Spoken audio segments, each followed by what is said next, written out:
What a struggling farmer uncovers while desperately digging a well on his failing property will leave you questioning everything historians have told us about human civilization. This ancient underground complex, sealed away for millennia beneath ordinary farmland, contains technology so advanced it challenges our entire understanding of humanity's past and could transform our future. Before we jump back in, tell us where you're tuning in from, and if this story touches you, make sure you're subscribed, because tomorrow I've saved something extra special for you. The dusty plains of central Oklahoma held many secrets, but none quite like the one Robert Roy Jenkins was about to uncover.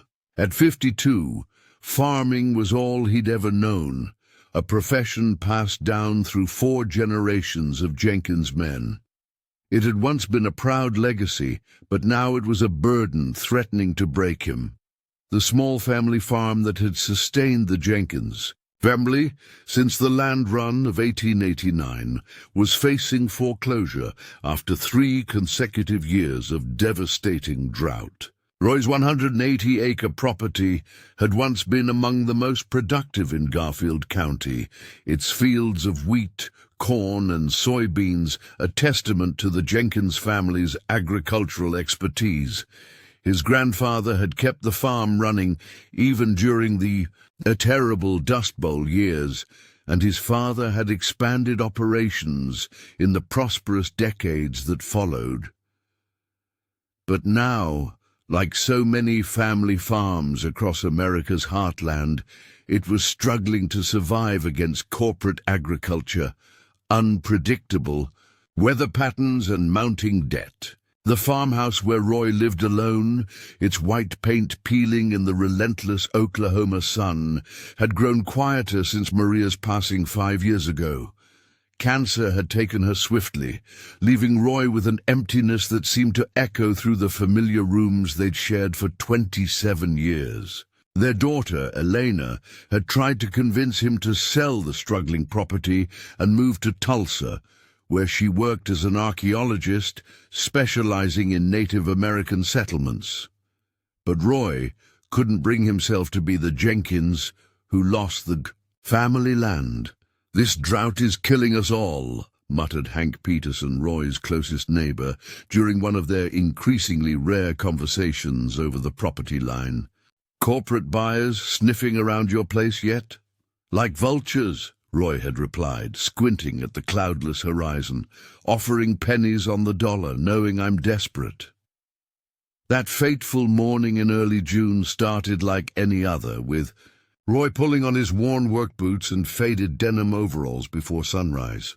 The weather forecast promised another day of punishing heat without a drop of rain in sight.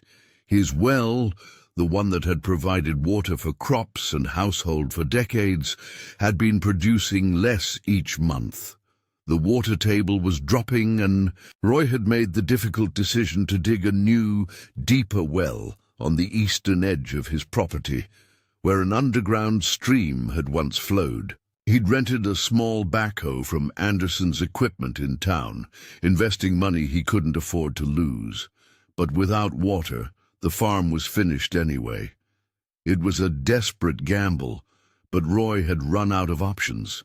The bank had given him 6 months to make good on his missed payments before they'd begin foreclosure proceedings. As the morning sun climbed higher, Roy had dug about 15 feet down when the backhoe's bucket struck something that wasn't soil or bedrock. The metallic clang reverberated up through the machine and into his hands. "What in tarnation?" he muttered, cutting the engine. Climbing down into the hole, Roy brushed away loose soil to reveal what appeared to be a large metal plate or door, roughly 8 feet in diameter. Unlike the surrounding earth, it showed no signs of corrosion or decay. The surface was covered in strange, swirling patterns and symbols that resembled no language Roy had ever seen. "This ain't right," he whispered to himself, the hairs on, his arms standing on end despite the heat.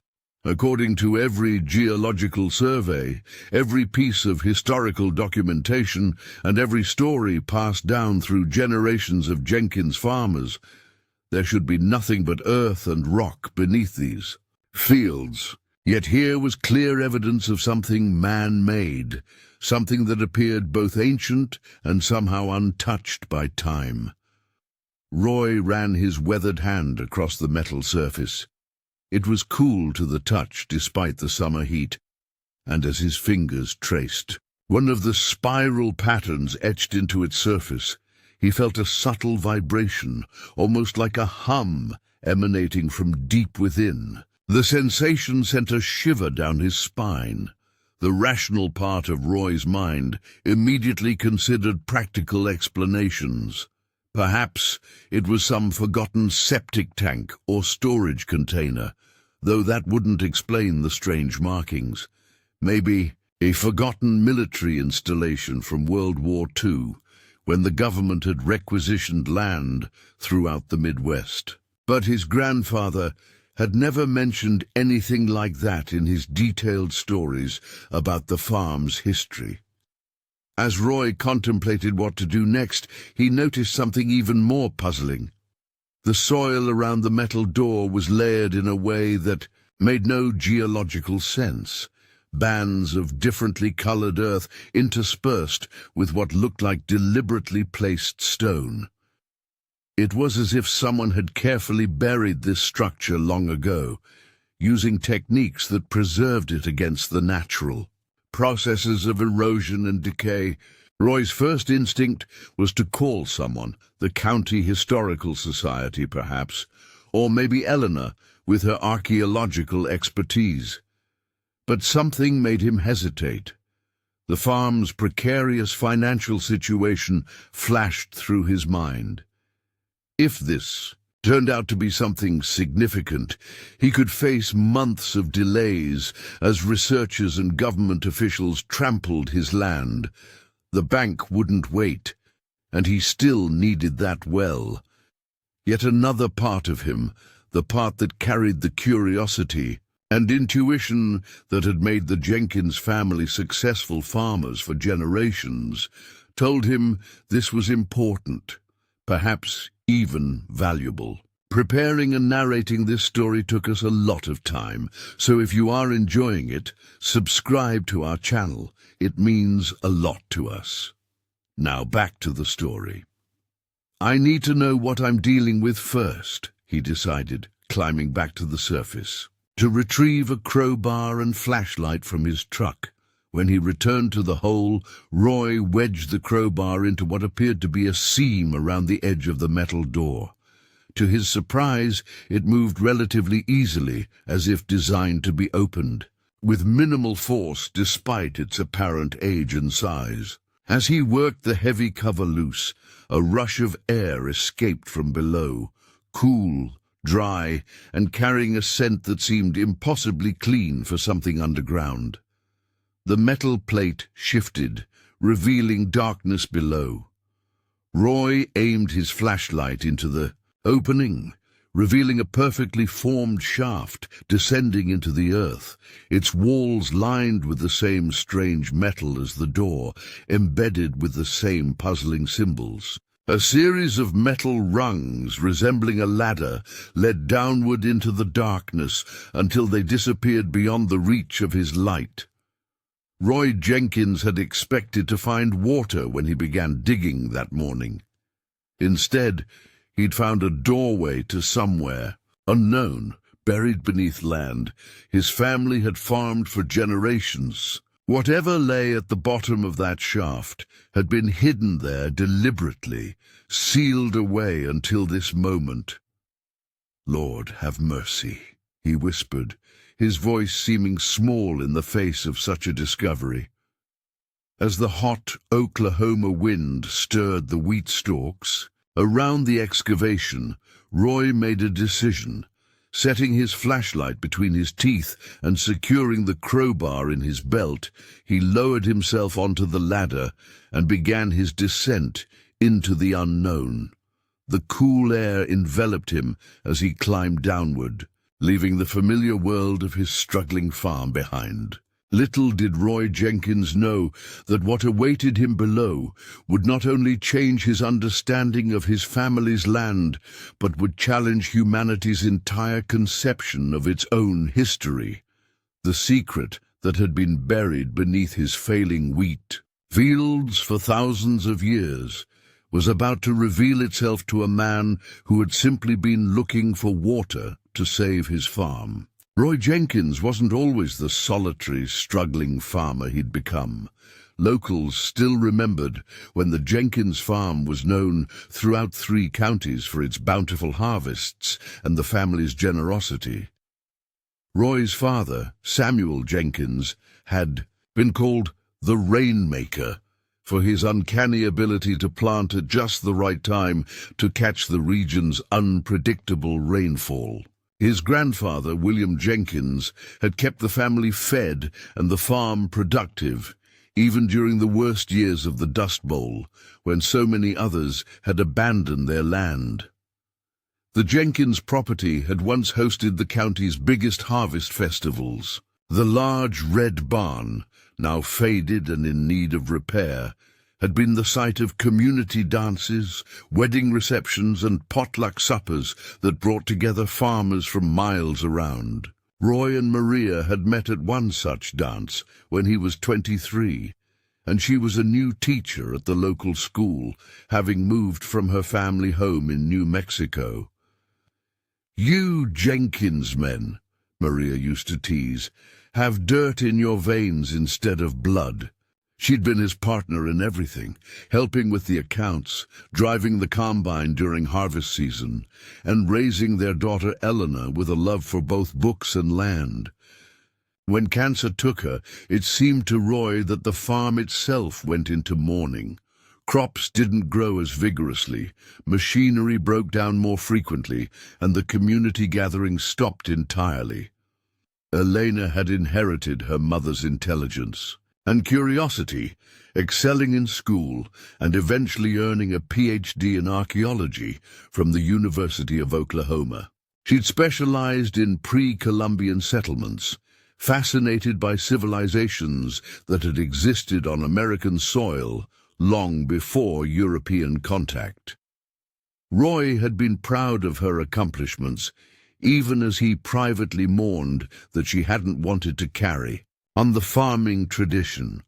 "The world is changing, Dad," she told him during her last visit 3 months ago. "Family farms like ours are disappearing everywhere. There's no shame in selling." But Roy couldn't bring himself to do it. The land was more than property to him. It was his heritage, his identity, and his responsibility to generations past and future. Every morning, he still woke at 4:30 a.m. out of habit, putting on the coffee and looking out over fields that had been tended by Jenkins' hands for over 130 years. At 52, Roy's once powerful frame had begun to show the wear of decades of physical labor. His hands were calloused and knotted, his face weathered by sun and wind, with deep creases around eyes that had spent too many years squinting at distant horizons looking for rain clouds that never came. His dark hair, now streaked with gray, was usually hidden beneath a faded Oklahoma State University cap, a Father's Day gift from Elena years ago. The farm itself had changed dramatically from its glory days, where once stood gleaming silos and well-maintained equipment. Now rust crept across metal surfaces and repairs were made with whatever materials Roy had on hand. The massive barn needed a new roof. The irrigation system was a patchwork of repairs and compromises, and fields that had once grown diverse crops had been consolidated to just wheat, the most drought-resistant option, but also the least profitable. 5 years ago, Roy had taken out a substantial loan to invest in more efficient irrigation technology, hoping it would help him weather the increasingly dry seasons. But the drought had proven too severe, and now the bank's patience was wearing. A thin, their latest letter had used the phrase foreclosure proceedings for the first time, and Roy knew his time was running out. His isolation had happened gradually. After Maria's funeral, attended by nearly the entire county, Roy had withdrawn from community events. The church suppers, farmers' cooperative meetings, and even the morning coffee gatherings at Mabel's diner happened without him now. Occasionally, neighbors like Hank Peterson would stop by, mostly out of respect for their decades-long friendship, but the visits had grown shorter and less frequent. "You can't just disappear into this place, Roy," Hank had said during his last visit, eyeing the overgrown garden that Maria had once kept blooming with sunflowers and zinnias. Maria wouldn't have wanted that. But Roy found it easier to be alone with his memories and his failing farm than to face the community's pity or, worse, their helpful suggestions about selling to West Plains Agricultural Corporation, the massive operation that had already bought out 5 family farms in the county. The only regular contact he maintained was with Elena, who called every Sunday evening without fail. Their conversations had fallen into a pattern. Her gentle inquiries about the farm's condition, his minimizing of the problems, her increasingly direct suggestions about selling, and his stubborn silence in response. Without Maria to bridge the gap between father and daughter, their different perspectives on the farm's future had become a wall between them. As Roy descended the metal ladder into the unknown space beneath his property, these thoughts tumbled through his mind. What would Elena make of this discovery? Would she see it as just another complication, another reason for him to give up the farm? Or would she recognize it as something significant, something that might change everything? The metal rungs felt solid beneath his work boots, despite their apparent age. The air grew cooler as he descended, a blessed relief from the punishing heat above. Roy counted the rungs mechanically, 20, 30, 40, until he had gone at least 40 feet beneath the surface, far deeper than any well or cellar he'd ever encountered in farming country. Finally, his boots touched solid ground, removing the flashlight from between his teeth. Roy swung its beam around to survey his surroundings. What he saw made him stagger backward until his shoulders pressed against the cool metal wall. He stood in what could only be described as a chamber, but unlike any underground structure he'd ever seen or heard of. The room was a perfect circle, approximately 30 feet in diameter, with a domed ceiling from which the entry shaft emerged. But it was the walls and floor that defied explanation. They appeared to be made of the same strange metal as the door and shaft, but here the material was inlaid with what looked like veins of luminescent material, arranged in complex flowing patterns that somehow reminded Roy of circuit boards, though far more intricate. As his flashlight beam played across them, they seemed to absorb and redirect the light, creating subtle shifts of illumination throughout the chamber. "What in God's name is this place?" Roy whispered, his voice sounding strange in the perfectly still air. In the center of the chamber stood what appeared to be a pedestal or console, rising about waist-high from the floor. Atop it sat a spherical object, approximately the size of a basketball, covered in the same flowing patterns as the walls, but more concentrated, more complex. Unlike the dust-covered farm equipment Roy was accustomed to, every surface in this underground chamber appeared pristine, untouched by time. The practical farmer in Roy, the man who fixed broken tractors and calculated rainfall patterns, struggled to make sense of what he was seeing. This was clearly man-made, yet it employed materials and design principles unlike anything in his experience. It couldn't be military. It was too strange, too. Alien. It couldn't be some forgotten indigenous structure. The technology seemed too advanced. As he cautiously approached the central pedestal, Roy noticed that the floor was etched with concentric circles radiating outward, and within these circles were symbols, not random designs, but precise, recurring patterns that suggested language or mathematics. His flashlight flickered suddenly, and Roy tapped it against his palm, a habit born from years of using temperamental farm equipment.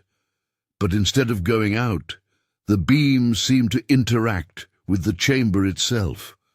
Where it touched the flowing patterns on the walls, they began to emit a soft blue-white glow that spread outward like ripples in a pond. Roy's heart pounded as the illumination spread throughout the chamber, following the intricate patterns until the entire space was bathed in a gentle light that seemed to emerge from the structure itself. The sphere on the pedestal responded, similarly, its surface patterns shifting and flowing with increasing complexity as the light spread. "This ain't possible," Roy muttered, backing away from the pedestal. He fumbled for his cell phone, thinking to call Elena or even Hank, but discovered it had no signal, unsurprising this far underground. But when he tried to take photos of the chamber, he found the device completely unresponsive, as though something in this space affected its electronics. The temperature in the chamber remained pleasantly cool, and the air surprisingly fresh for an underground space. There was no sign of water damage or the musty smell Roy associated with cellars and caves. In fact, there was no dust, no cobwebs, no evidence of decay whatsoever. It was as if the chamber existed in its own separate reality, untouched by the passage of time that had weathered the farm above. Moving carefully around the perimeter, Roy noticed what appeared to be doorways or passages, leading off from the main chamber in several directions, though most were sealed with the same metallic material as the walls. One, however, showed a thin seam around its edges, suggesting it might open like the entrance above. Despite his confusion and the growing sense that he had discovered something beyond his understanding, Roy felt a strange lack of fear. Instead, he experienced something he hadn't felt in years, a sense of wonder, of discovery, reminiscent of how he'd felt as a boy, exploring the far corners of the farm with his father. As he completed his circuit of the chamber, returning to the central pedestal, Roy noticed something he hadn't seen before. At the base of the pedestal, partially hidden by one of the concentric circles etched into the floor, was a small recess containing what looked like a handprint, 5 fingers, spread wide, not quite human in their proportions, but close enough to be unsettling. Roy's farmer's instincts, honed by decades of reading soil and sky, told him he was standing in the presence of something that would change everything, not just for him and his struggling farm, but possibly for all of humanity. Whatever this chamber was, whoever had created it and sealed it beneath what would become Jenkins' farmland, they had possessed knowledge and technology that shouldn't have existed at the time this structure must have been built. The rational part of his mind argued that he should leave immediately, seal up the entrance, and call in experts, archaeologists, historians, perhaps even government authorities. But another part of him, perhaps the same intuition that had guided generations of Jenkins farmers before him, urged caution. This discovery was on his land, under his stewardship. Before he shared it with the world, he needed to understand what he was dealing with. Taking a deep breath, Roy extended his right hand toward the handprint recess at the base of the pedestal. His weathered farmer's hand hovered over the impression, which seemed slightly too large and oddly proportioned for his human fingers. "Here goes nothing," he muttered, and pressed his palm against the cool metal surface. The effect was immediate and extraordinary. The moment his skin made contact, the flowing patterns throughout the chamber pulsed with intensified light. The sphere atop the pedestal began to rotate slowly, its surface configurations shifting more rapidly. A subtle vibration ran through the floor beneath Roy's feet, not violent but purposeful, like machinery coming to life after a long dormancy. Most remarkably, the sealed doorways around the perimeter of the chamber began to show the same blue-white illumination around their edges, and from somewhere beyond them came sounds, not random noise but rhythmic pulses that suggested active systems awakening. Roy pulled his hand back in shock, but the process he'd initiated didn't stop. The chamber continued its awakening, the light patterns flowing more quickly now, creating complex sequences that seemed to communicate something just beyond his comprehension. "Sweet Jesus," he whispered, backing toward the ladder. "What have I done?" But even as part of him wanted to flee back to the familiar world above, Roy Jenkins knew with absolute certainty that he could never unsee what he had discovered. Whatever secrets lay hidden beneath his drought-stricken farm, they were now beginning to reveal themselves, and something told him that the water he had been seeking, the simple solution to save his family's legacy, was now the least significant aspect of what this day would bring.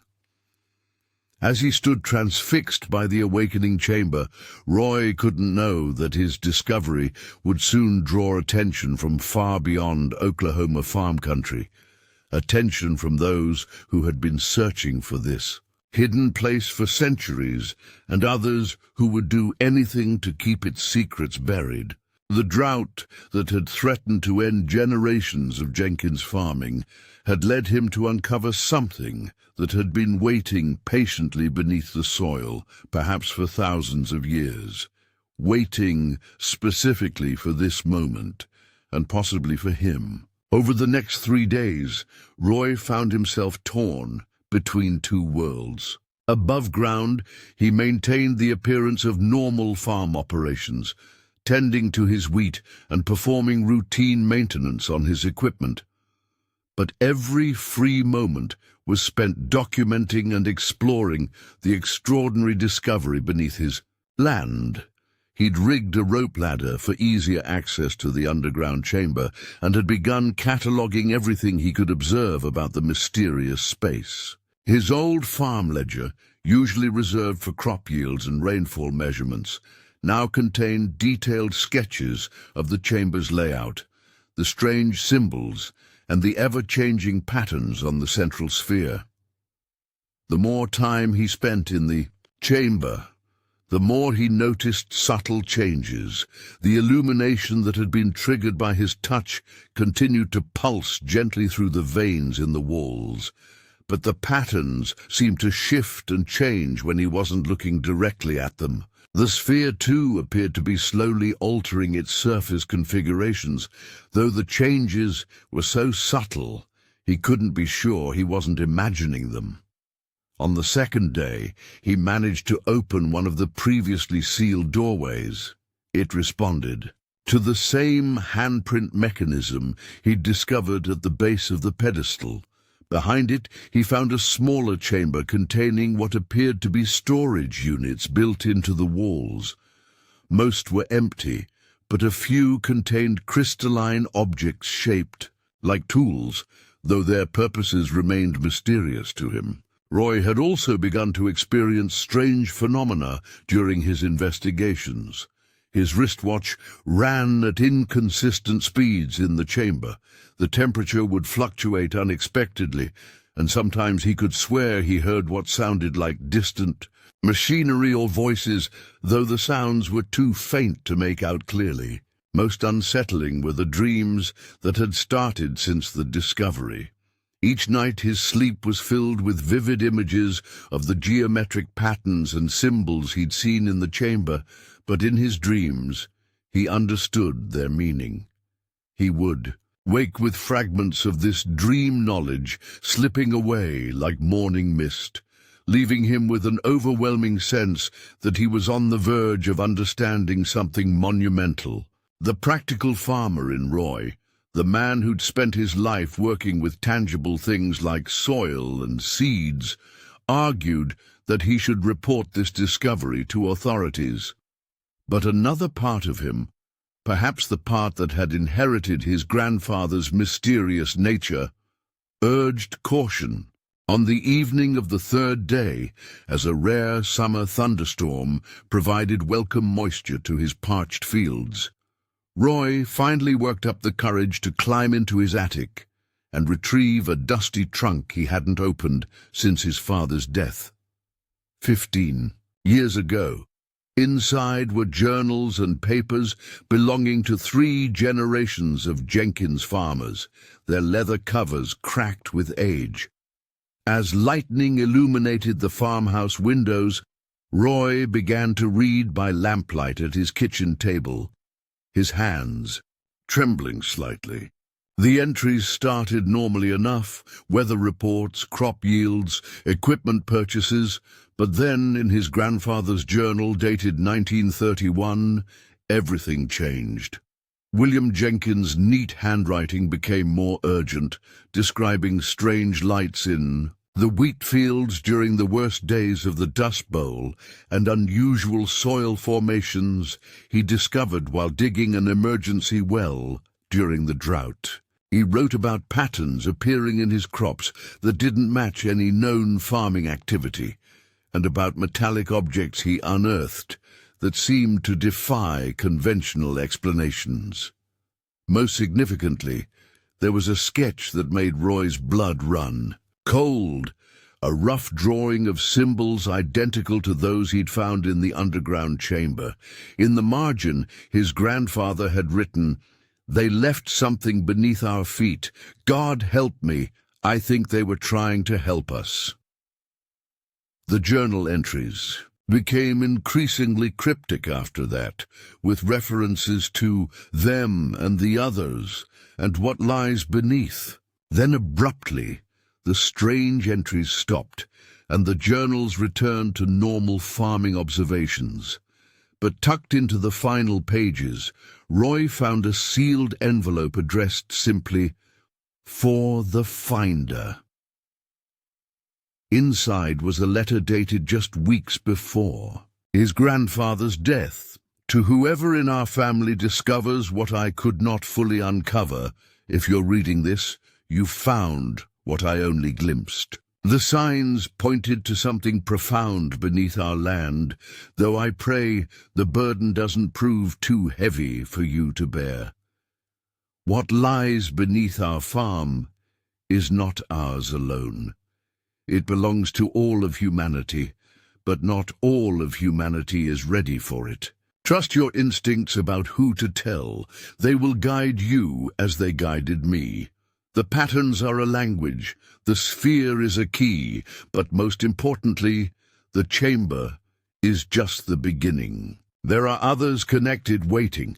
Be careful who you trust. Not everyone will understand that some discoveries need time to be understood. With hope for the future, William Jenkins."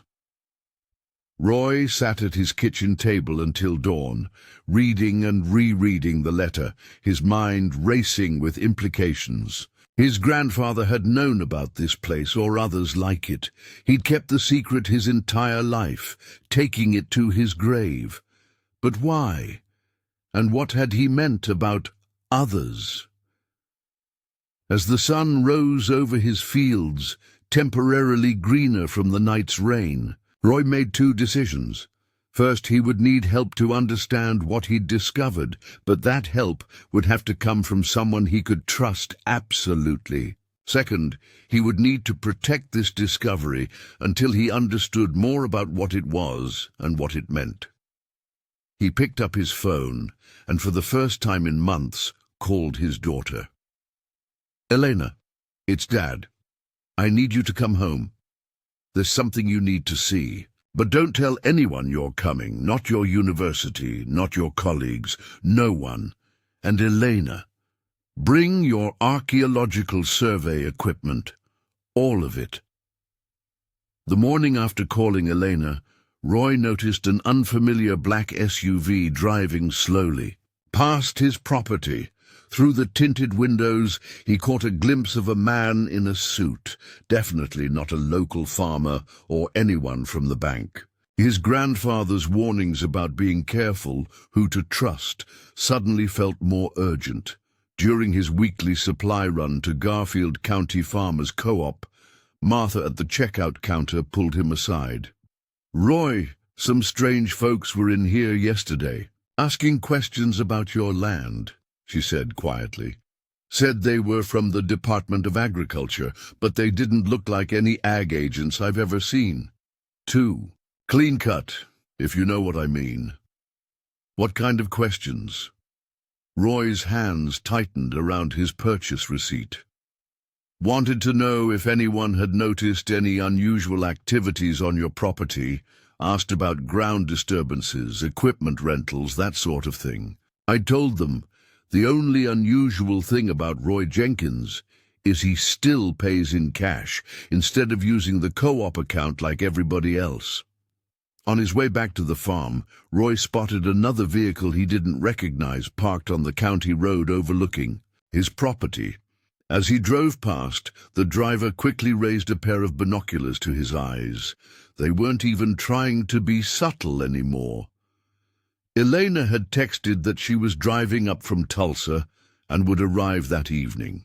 Roy spent the day making seemingly normal rounds of his property, all while his mind raced with possibilities. Who were these people? How had they known something was happening on his land? Had the chamber's energy signature somehow been detected? His neighbor, Hank, stopped by that afternoon, ostensibly to return a borrowed tool, but Roy could tell something was bothering him. After some small talk about the previous night's welcome rainfall, Hank finally spoke up. "Look, Roy, I don't know what's going on, but there's been some strange equipment set up on Crowley's Ridge overlooking your place. Bill Crowley said they told him it was for soil erosion monitoring, but I've never seen erosion monitoring gear that looked like that. And those fellows operating it, they've got government written all over them." Roy tried to keep his voice casual. "Probably just another corporate farming survey. You know how they are these days, always looking to buy up more land." Hank wasn't convinced. "Maybe, but my brother-in-law works for the state environmental office, and he says there's no official survey scheduled for this area. And get this, someone tried to access the county's historical land surveys for your property, not just the recent ones, but everything going back to original homesteading. The clerk said they had some kind of federal credentials." Just then, Roy's phone buzzed with a text from Elena. "Dad, delayed at work. Some people from a federal agency showed up at my office asking about geological anomalies in central Oklahoma. They seemed very interested in our county. What's going on? Are you safe?" Roy felt his stomach tighten. They'd already tracked down Elena. He quickly texted back, "I'm fine. Don't tell them anything. Use the back roads when you come. We'll explain everything when you're here." That evening, as Roy was securing the entrance to the underground chamber, he heard the distinctive sound of drone rotors overhead. Looking up, he spotted a small black drone hovering at the edge of his property. It wasn't even trying to hide, almost as if whoever was operating it wanted him to know he was being watched. Inside the house, Roy pulled out his grandfather's journals again, searching for any clue about how to handle this situation. One entry caught his eye. "They're watching now. They sense when the chambers are discovered, but they don't understand. The Knowledge isn't meant for them. It has to be revealed slowly, naturally, like a seed sprouting in its own time. Roy wondered who they were. The government, some secret agency, or something else entirely. The chamber below seemed to pulse in response to his anxiety, its patterns shifting more rapidly than usual. He could feel it, even through the layers of earth, like a heartbeat beneath his feet. Late that night, as Roy sat at his kitchen table, cleaning his father's old shotgun, a precaution he never thought he'd need to take, headlights swept across his driveway. His hand tightened on the gun, but it was only Elena arriving in her dust-covered Jeep, loaded with archaeological equipment.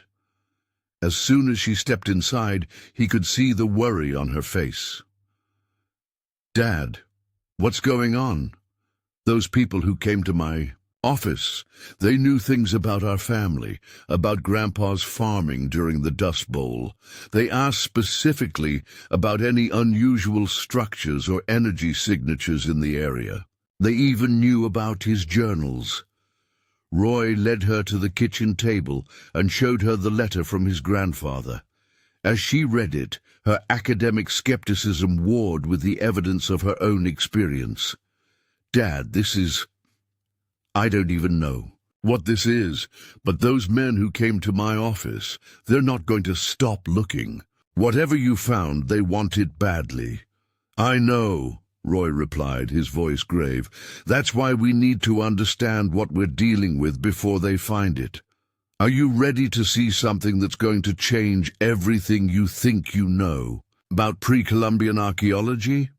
Elena nodded, her scientific curiosity overtaking her fear, but as they prepared to head out to the well site, they heard the sound of vehicles approaching on the county road. "Dad," Eleanor whispered, peering through the window, "those aren't local plates." Roy and Eleanor waited in tense silence until the vehicles passed by, their headlights sweeping across the farmhouse windows.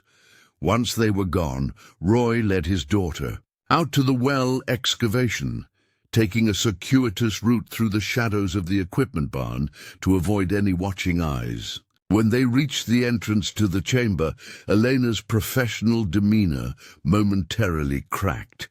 "Dad, this structural configuration is impossible," she whispered, examining the worked metal around the opening. "This material, I've never seen anything like it. And these symbols." She ran her hand along the strange patterns etched into the metal. "They don't match any known archaeological period or indigenous writing system." As they descended into the chamber, Elena's scientific training battled with her sense of wonder.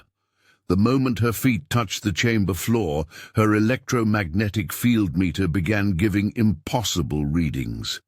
She pulled out more instruments from her bag, each one providing data that defied conventional explanation.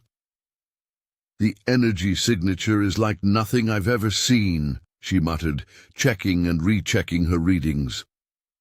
"It's as if the entire chamber is alive somehow. These patterns in the walls, they're not just decorative. They're conducting some kind of energy, but it's not any form of electricity we understand." When she saw the sphere on the pedestal, Elena fell silent for a full minute. Her hands shook as she set up her scanning equipment. "Dad, do you understand what this means? This chamber, these materials, they shouldn't exist. Not here, not anywhere. The technological sophistication required to create something like this." "Your grandfather knew about it," Roy said quietly, showing her the relevant journal entries. "Or at least he knew something was here." "Elena, what exactly are we dealing with?" Elena's face was illuminated by the soft glow of the chamber.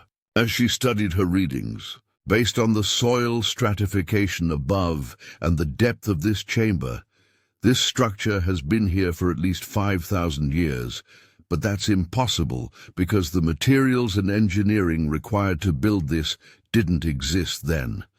They don't exist Now, she moved closer to the sphere, her instruments humming with activity.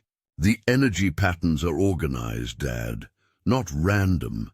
It's like they're trying to communicate something. These symbols, these configurations, they're a language, but not one meant to be read.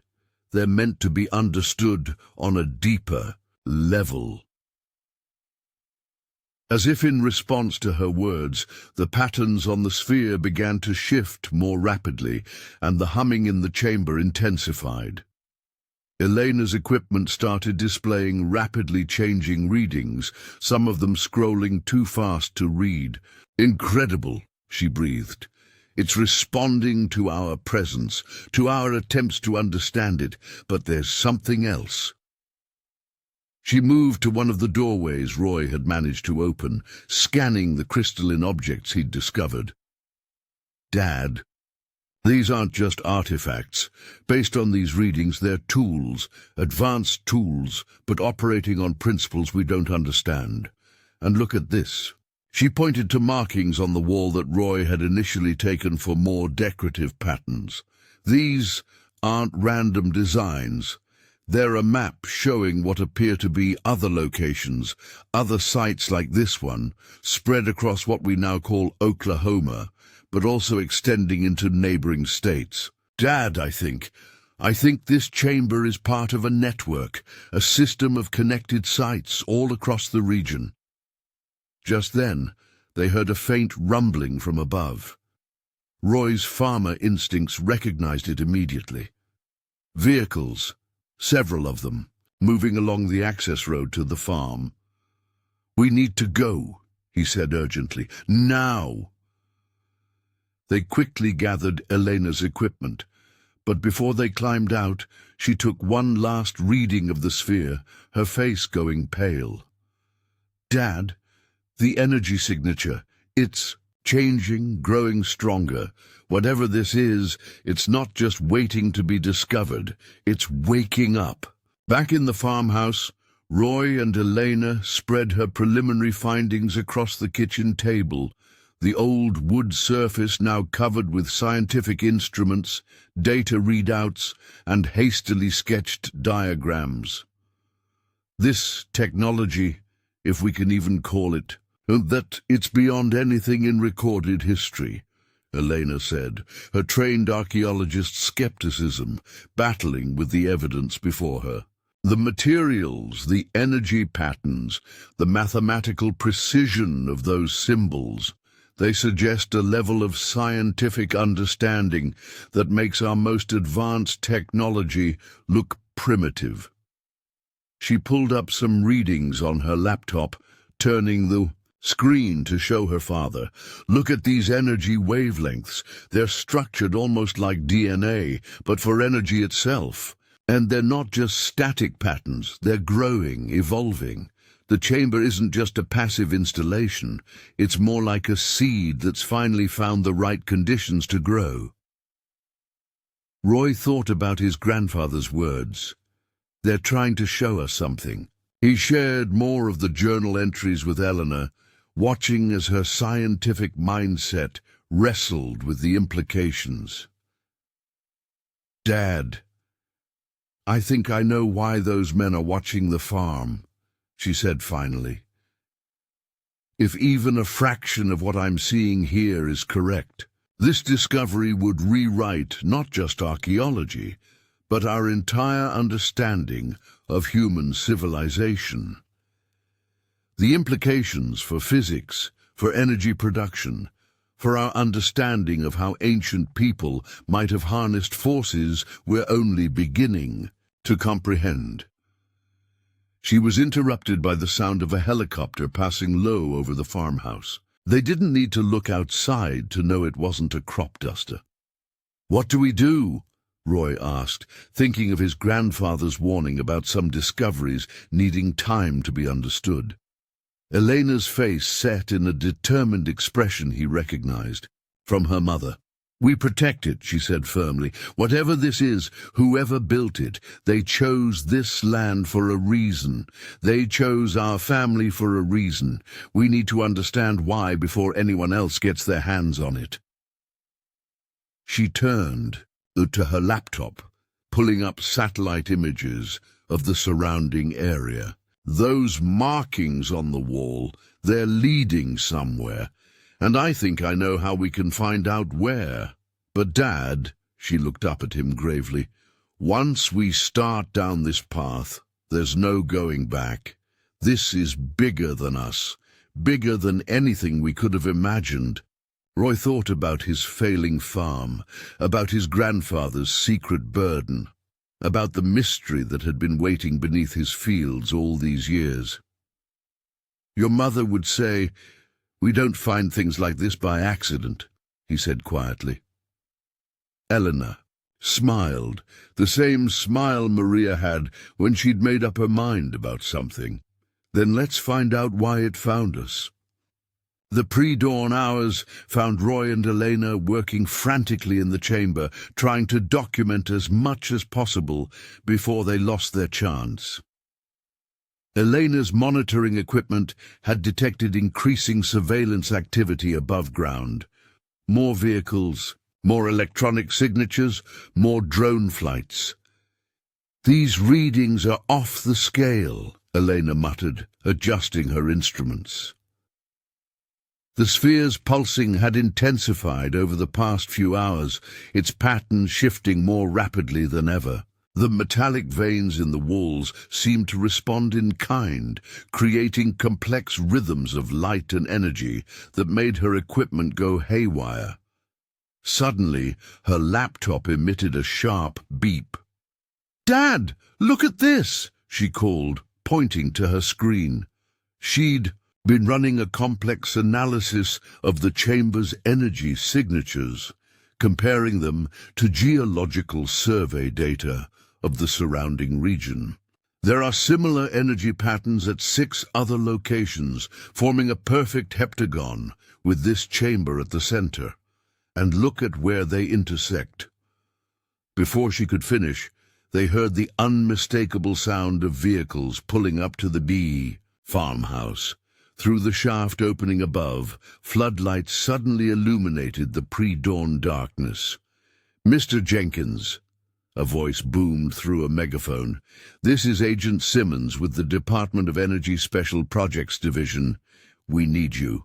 And Dr. Jenkins to come out immediately. We have authorization to secure these premises." Roy and Elena exchanged alarmed looks. "How did they know I was here?" Elena whispered. Her father's face was grim as he checked the shotgun he'd brought down with them. "Because they've been watching longer than we realized. Your grandfather's journals. He wasn't just writing about his own time. He was leaving us warnings about now."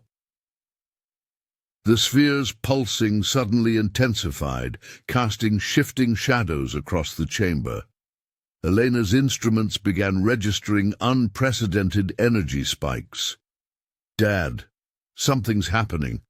The energy patterns, they're changing, becoming more coherent. It's like it's responding to the threat above." The voice from the megaphone continued. "Mr. Jenkins, we know about the underground structure.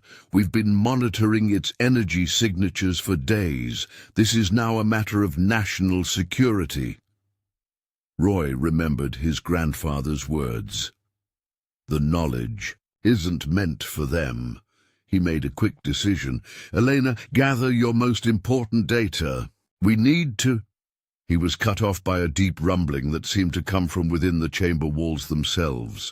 The sealed doorways they'd discovered began to shift, panels sliding away to reveal dark openings. The sphere's pulsing reached a fever pitch, and suddenly the symbols on the chamber floor began to glow with an intense blue-white light. "Incredible," Elena breathed, her scientific curiosity momentarily overwhelming her fear. The chamber, It's not just responding to their presence. It's protecting itself. These readings suggest it's generating some kind of electromagnetic field, but unlike anything we've ever seen. Above ground, they could hear chaos erupting. The floodlights flickered and died. Engines stalled. Radio communications dissolved into static. "The same thing happened in 1931, Roy said, pulling out his grandfather's journal. "Listen to this. When they came with their machines and their questions, the earth responded. The lights beneath the soil protected themselves, just as they were meant to do. Some knowledge can only be discovered, not taken." The rumbling intensified. Through the newly opened passages, they could feel fresh air flowing and something else, a sense of invitation, of urgency. "Mr. Jenkins! Dr. Jenkins!" Agent Simmons's voice was more insistent now. "Whatever's happening down there, you need to evacuate immediately. We have readings suggesting an imminent energy surge that could be catastrophic." But Elena's instruments told a different story. "They're wrong," she said, studying the data scrolling across her screen. "The energy isn't building toward destruction. It's creating something. Look." The sphere had begun to rotate slowly on its pedestal, its surface patterns aligning with the glowing symbols on the floor. As they watched, the symbols began to shift, forming new configurations that spread out across the chamber floor like ripples in a pond. "It's a map," Elena gasped. "Not just of the other chambers, but of something else, something bigger. Dad, I don't think this chamber is just a repository of ancient knowledge. I think it's a key to something much more significant." The sound of boots on metal told them the agents were beginning to descend the shaft. But at that moment, the sphere emitted a pulse of energy that made the air itself seem to crystallize. The chamber's illumination shifted, and suddenly one of the newly opened passages blazed with light. "Your grandfather's journal," Eleanor said quickly. "Did he ever mention where the tunnels led?" Roy flipped through the pages frantically. "Here, the paths beneath led to understanding, but only for those who are ready to receive it. When the time comes, the lights will show the way."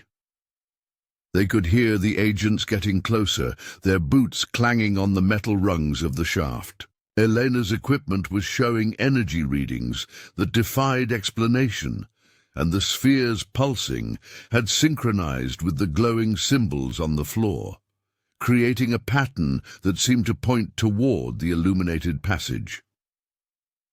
"Dad," Elena said, her voice steady despite the chaos around them, "I think we have to make a choice right now."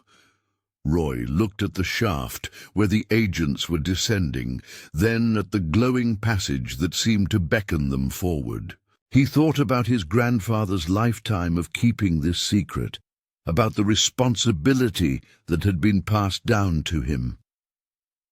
"Some knowledge can only be discovered," he repeated softly, then grabbed Elena's hand. "Run." As Roy and Elena raced down the illuminated passage, the chamber behind them erupted in a cascade of light and energy. They could hear shouts of confusion from the agents as their equipment failed and the sphere's protective mechanisms activated. The tunnel ahead of them seemed to respond to their presence, lighting their way with a soft blue-white glow that emanated from the same metallic veins they'd seen in the main chamber. "The energy signatures are getting stronger," Elena called out, glancing at her one remaining functioning device. "It's like the tunnel is leading us somewhere specific. These patterns in the walls, they're not random. They're forming some kind of sequence." The passage descended at a gentle angle, curving in what Elena's scientific mind recognized as a perfect logarithmic spiral. The walls were covered in the same mysterious symbols they'd seen in the main chamber, but here they seemed to tell a story, flowing from one pattern to the next, in what appeared to be a deliberate sequence. After what felt like several minutes of running, they emerged into a space that made the first chamber look modest by comparison. It was a vast circular cavern, at least 100 feet in diameter, with a domed ceiling that seemed to capture and amplify the light from the metallic veins. But it was what stood in the center that stopped them in their tracks. "Oh my God," Elena whispered, her scientific detachment completely abandoned. "Dad, are you seeing this?" In the center of the cavern stood what could only be described as a tree, but unlike any tree that had ever grown on Earth. It appeared to be made of the same crystalline material as the sphere, its trunk and branches, composed of intricate geometric patterns that shifted and flowed like liquid mathematics. The leaves were patterns of pure light, casting ever-changing shadows that danced across the cavern walls. "Your grandfather saw this," Roy said softly, pulling out the journal with trembling hands. "Listen, the heart of it all is not a machine or a weapon as they fear. It is life itself, showing us what we could become. The tree of knowledge, not of good and evil, but of understanding. Each branch a path, each leaf a possibility." Elena's remaining instrument was registering energy patterns that made her previous readings look insignificant. "Dad, this structure, it's not just generating energy, it's processing information. The patterns, the sequences, it's like a biological quantum computer, but operating on principles we haven't even theorized yet." As they approached the tree, its patterns began to respond to their presence. The light leaves shifted, creating configurations that seemed to reach out toward them. The air itself felt charged with potential, and both Roy and Elena felt a strange sensation, as if their consciousness was being gently expanded. "Look at the floor," Elena gasped. Around the base of the tree, concentric circles of symbols told a story through mathematical patterns. As her eyes followed them, understanding seemed to flow directly into her mind. "Dad, this is the history of Earth, not just human history, all of it, from the first formation of molecules to the emergence of consciousness itself." Roy touched one of the patterns, and suddenly the entire cavern came alive with projected images. They saw the formation of the planet, the emergence of life, the long dance of evolution. But there was more. They saw other worlds, other possibilities, other forms of consciousness that had emerged across the cosmos. They were never trying to hide it from us, Roy realized, remembering his grandfather's words. They were waiting for us to be ready, to understand it. The chambers, the spheres, this tree, they're all part of a teaching system. Elena was rapidly taking notes, her scientist's mind struggling to process what she was seeing. These patterns suggest that consciousness itself is a fundamental force of the universe, like gravity or electromagnetism.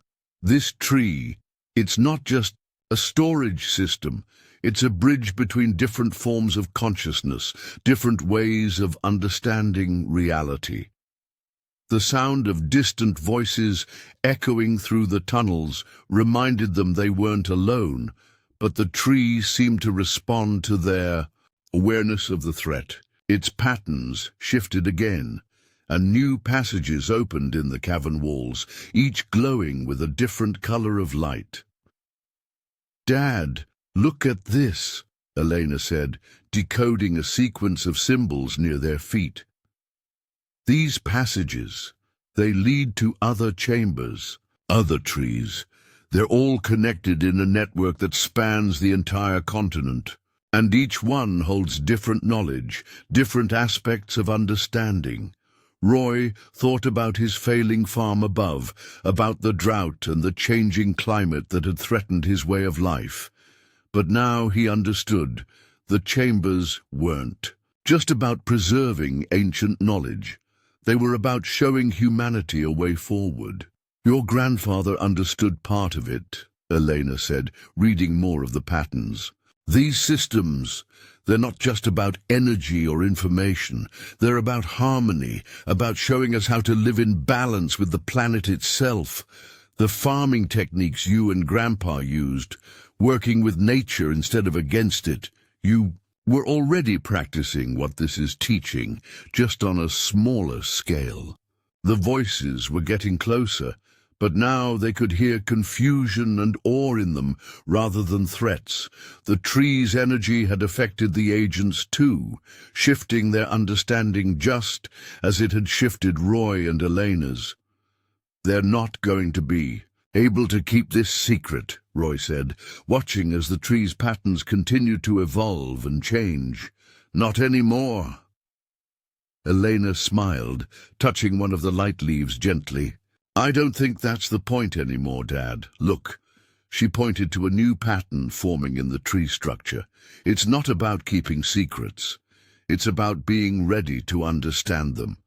And maybe we finally are. As Agent Simmons and his team finally entered the great cavern, their flashlights and equipment flickering in the crystalline tree's energy field, the scene before them defied all their training and expectations. Instead of the weapon or advanced technology they'd feared, they found themselves facing something that challenged their fundamental understanding of reality.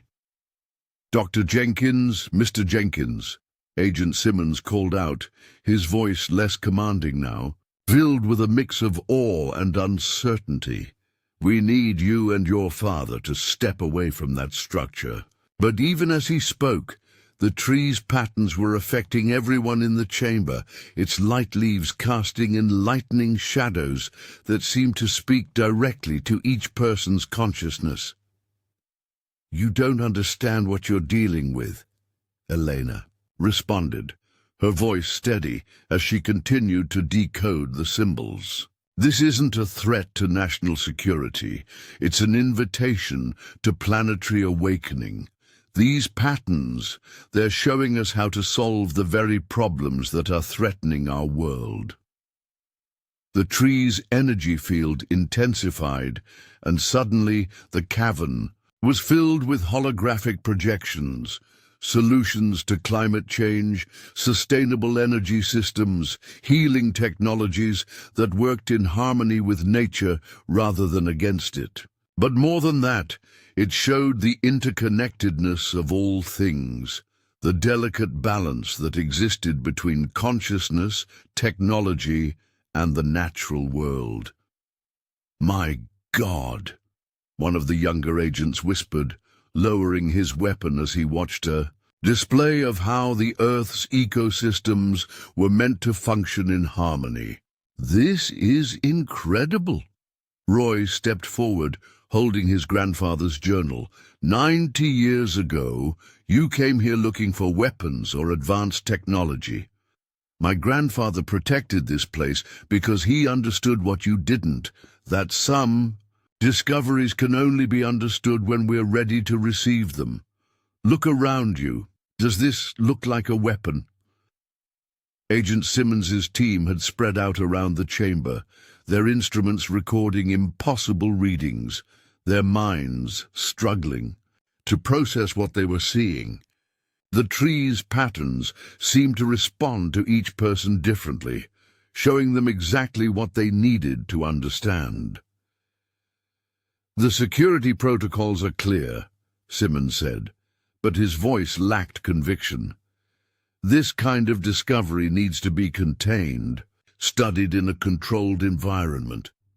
You can't contain this, Elena said, gesturing to the newly opened passages.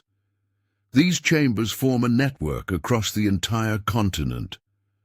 They're all awakening now, all responding to humanity's need. The real question isn't how to control this knowledge, it's whether we're ready to use it wisely. As if in response to her words, the tree's patterns shifted again, and new holographic images filled the chamber. They showed two possible futures. One, of continued conflict and environmental destruction, and another of harmony and advancement, where human technology and consciousness evolved together in balance with nature.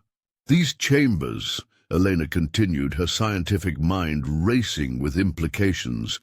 They're not just repositories of knowledge, they're seed points for a new kind of civilization, one that understands that true advancement comes from cooperation, not control, from harmony, not dominance. Roy watched as the agents' expressions changed, their training warring with the direct experience of something beyond their paradigm. He thought about his grandfather, about the burden of knowledge he'd carried, and understood now that the real test wasn't in keeping the secret. It was in knowing when to share it. "Agent Simmons," Roy said quietly, "your superiors sent you here because they detected energy signatures they couldn't explain. But what's happening here isn't about energy, at least not the kind you can measure with instruments. It's about choice, the same choice humanity has always faced. Will we learn to work with nature's wisdom, or try to dominate it?"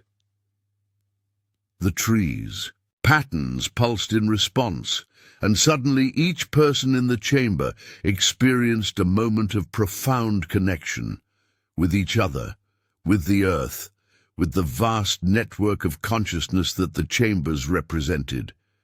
It was impossible to maintain fear or suspicion in the face of such direct understanding. Simmons holstered his weapon, his face showing the impact of what he'd experienced. "Even if I wanted to contain this," he said slowly, "I don't think we can. This is bigger than any agency, any government." "That's right," Elena agreed. "But we can help people understand it.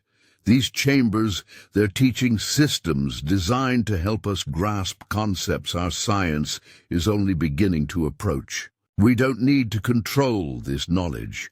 We need to learn from it." As if acknowledging their realization, the crystalline tree's patterns shifted into a new configuration. The light leaves began to pulse in a rhythm that matched the human heartbeat, creating a harmony that everyone in the chamber could feel. "There will be others," Simmons warned. "Other agencies, other interests. Not everyone will understand or accept this." Roy thought about his failing farm above, about the years of struggling against nature instead of working with it.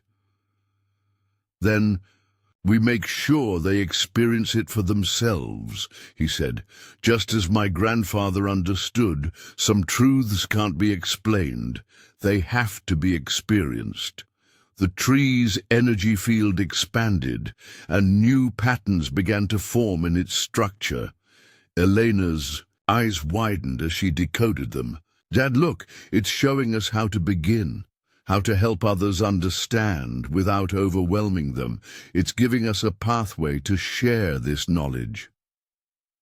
As the agents and the Jenkins stood in the chamber, the crystalline tree continued its ancient work of bridging consciousness with understanding, showing them all that the greatest discoveries don't come from force or control, but from readiness to receive wisdom that has waited patiently for humanity to evolve enough to grasp it. In that moment, Roy Jenkins understood that the water he had been seeking, the simple solution to save his family farm, had led him to something far more profound, a wellspring of knowledge that could nurture not just his land, but the entire world, if only they could learn to drink from it wisely. The Jenkins farm had transformed beyond recognition in the 6 months since Roy's discovery.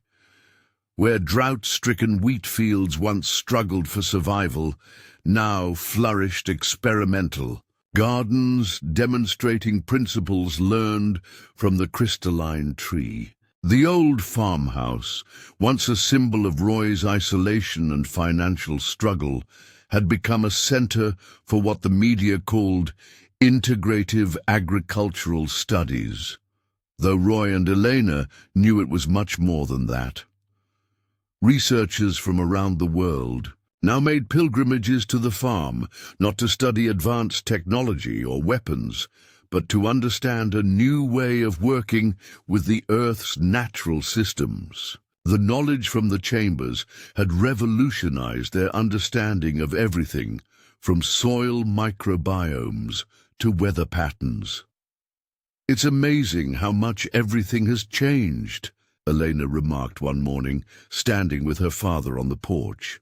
Below them, a group of scientists and farmers were gathered around one of the demonstration plots, where crops grew with unprecedented vigor, using methods that seemed to defy conventional agriculture. Roy watched as patterns of light occasionally flickered through the soil, subtle reminders of the vast network that lay beneath their feet. The crystalline tree's influence had gradually spread through the ground itself, creating what Elena called living circuits that helped restore natural balance to the ecosystem. "Your grandfather would be proud," came Agent Simmons's voice, as he approached the porch. After the initial discovery, he had become one of their strongest allies, helping to protect the site from those who might have tried to exploit it. Though I doubt even he could have imagined this. The former government agent now served as a liaison between the Jenkins Research Center and various international organizations that were implementing the chamber's teachings. His presence had helped legitimize their work in the eyes of those who might have remained skeptical. "The other chambers are awakening faster now," Eleanor said, reviewing data on her tablet. Similar sites had been discovered across North America, beneath the Appalachian Mountains, under the New Mexico desert, hidden in a remote valley in British Columbia. Each one held different aspects of the knowledge, but all were connected in a vast network of living information. "The agricultural implementations alone have exceeded our wildest expectations," she continued. "Crop yields are up 300%, while water usage is down 60%. The soil regeneration techniques have reversed erosion in areas we thought were lost forever. But the changes went far beyond agriculture. The chamber's influence had begun to shift humanity's relationship with the planet in fundamental ways. The crystalline technologies they'd learned to work with operated on principles that merged consciousness with natural processes, creating solutions that worked in harmony with Earth's systems rather than against them. Roy walked down to the demonstration plot where a farmer from Kenya was sharing her experience implementing the new methods. "It's like the land itself is teaching us," she was saying. "The more we listen, the more we learn." The old farmer smiled, remembering his own journey from skepticism to understanding. The failing farm he'd nearly lost had become a beacon of hope, showing others that another way was possible. The chambers hadn't just provided technical knowledge, they'd helped humanity remember its role as stewards rather than conquerors of the natural world. Inside the farmhouse, now converted into a research center, walls of monitors displayed data from chamber sites around the world. Each one showed the same pattern as people learned to work with the knowledge rather than try to control it. Solutions to seemingly insurmountable problems began to emerge. The latest readings from the Canadian site are fascinating, one of Elena's colleagues reported. They're showing how indigenous farming practices actually aligned with the principles we're learning from the chambers. It's as if our ancestors understood some of this intuitively, but we lost touch with it as we became more technologically focused. The crystalline tree beneath the Jenkins farm continued to evolve, its patterns growing more complex as humanity's understanding deepened. It had become clear that the chambers weren't just preserving ancient knowledge. They were living libraries that grew and adapted along with those who studied them. "You know what amazes me most," Roy said to Elena as they walked the perimeter of the farm that evening. "How something so advanced could teach us something so simple, that everything is connected. The soil, the plants, the weather, consciousness itself. It's all part of one living system." Elena nodded, watching as the sunset created patterns of light that seemed to dance with the subtle energies now flowing through the land. "The chambers didn't just give us technology," she replied. "They showed us a new way of seeing ourselves, as part of nature rather than separate from it." As darkness fell, the faint glow of the crystalline networks could be seen tracing patterns through the soil, a visible reminder of the profound changes that had begun on a failing farm in Oklahoma. The knowledge that had waited patiently beneath. The earth was finally bearing fruit, helping humanity face its greatest challenges with wisdom that bridged the ancient and the futuristic. Roy thought about his grandfather's journal, now preserved in the research center's library. The old man had understood something fundamental, that some discoveries come not from forcing nature to yield its secrets, but from being ready to receive the wisdom it offers freely to those who learn to listen. News of the Jenkins farm discovery spread across the globe like ripples in a pond. At first, mainstream media treated it with skepticism, just another rural mystery, they thought. But then the chambers began awakening in other locations, each activation precisely timed and coordinated through the ancient network that had lain dormant for millennia. In the highlands of Guatemala, Mayan elders reported strange lights emanating from beneath an ancient pyramid. When investigators arrived, they found symbols identical to those in the Jenkins chamber, carved into stones that archaeologists had previously missed or misinterpreted. Deep in the Amazon rainforest, indigenous tribes who had protected sacred caves for generations suddenly understood why their oral histories had spoken of roots of light beneath the earth, waiting for the right moment to flower in the minds of men. When their chamber activated, the patterns matched perfectly with their ancient cave paintings. Elena found herself traveling between sites, her expertise now crucial in helping others understand what was happening. "Each chamber has its own specialty," she explained during a United Nations emergency session. "The Guatemala chamber seems focused on mathematics and astronomical knowledge. The Amazon chamber reveals incredible biological wisdom, cures for diseases we thought incurable, ways to restore damaged ecosystems." Roy remained at the farm, helping coordinate the growing network of researchers and traditional wisdom keepers, who recognized the profound significance of what was occurring. His kitchen table, where he'd once calculated failing crop yields, now hosted discussions between quantum physicists and indigenous elders, all working to understand the knowledge being revealed. "It's like a planetary nervous system awakening," one physicist remarked, watching the patterns of chamber activations spread across a global map. The timing wasn't random. Each new chamber activated in perfect sequence, creating a harmonious network of knowledge and energy that began to influence Earth's natural systems in subtle but profound ways. In the Sahel region of Africa, a chamber activation was followed by unexpected rain patterns that local scientists couldn't explain. The precipitation wasn't just random.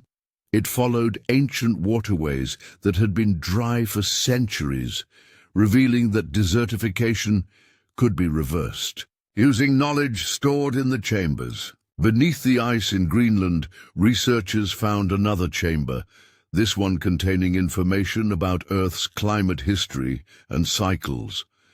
The patterns showed not just how global warming could be addressed, but revealed how ancient civilizations had managed similar challenges in Earth's distant past.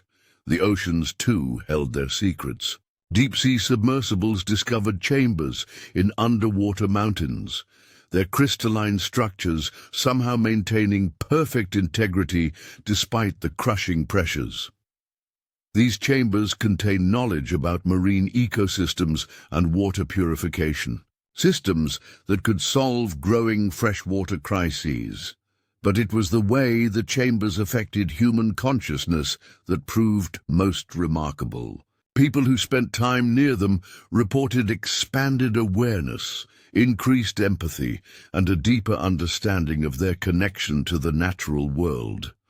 The changes weren't temporary. They seemed to permanently shift how individuals perceived reality. The chambers are like seeds, Elena explained to a group of international scientists. But they're not just planting physical changes in our world. They're planting new understanding in our consciousness. Each person who experiences them becomes part of the network, part of the solution. Global monitoring stations began detecting subtle changes in Earth's electromagnetic field. The chamber network was creating a kind of planetary feedback loop, helping restore balance to systems humans had disrupted. Weather patterns began stabilizing, though not in ways meteorologists could predict using conventional models. Agricultural regions experiencing the worst effects of climate change found their situations gradually improving. The changes weren't magical. They required human participation and understanding, but the chambers provided guidance that made restoration possible in ways modern science hadn't imagined. "It's like the Earth has an immune system," Roy observed. One evening, watching the subtle lights that now regularly played across his fields, and these chambers are like dormant antibodies that waited until the planet really needed them before activating.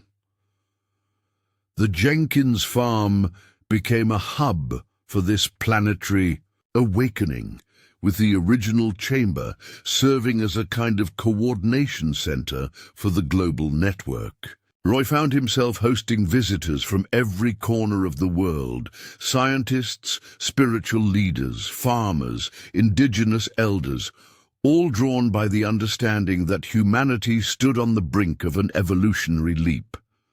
But with this awakening came responsibility.